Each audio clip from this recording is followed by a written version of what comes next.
భురిభుజంగము భూషణంబుగా అనయము భస్మధారణ, ఒళ్ళంతా భస్మ ఈ అన్నీ ఉన్నాయనుకుని భ్రాంతి పొంది ఆఖరికి నేనని ఇలా చూపించి అహంకరించే ఇది కూడా ఒకనాడు దోషుడు పూజ.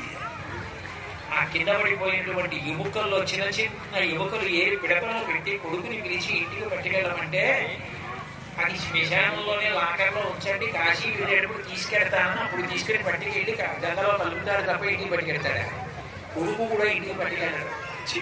చివరికి ఆ శరీరం యొక్క స్థితి ఏమిటి అంటే అస్థిపంజరం. ఆ ఎముక కూడా దొరికితే కుక్క నోటన గడుచుకుపోతుంది. ఆ మాంసం దానికి రక్తం అంటుకుని ఉంటాయి, వెంట్రుకలు ఎగిరి చెట్లని చుట్టుకుంటాయి, నెత్తులంతా గడ్డలుగా గారి భూమిలో ఇంకిపోతుంది, సప్త ధాతువులు చీలిపోతాయి.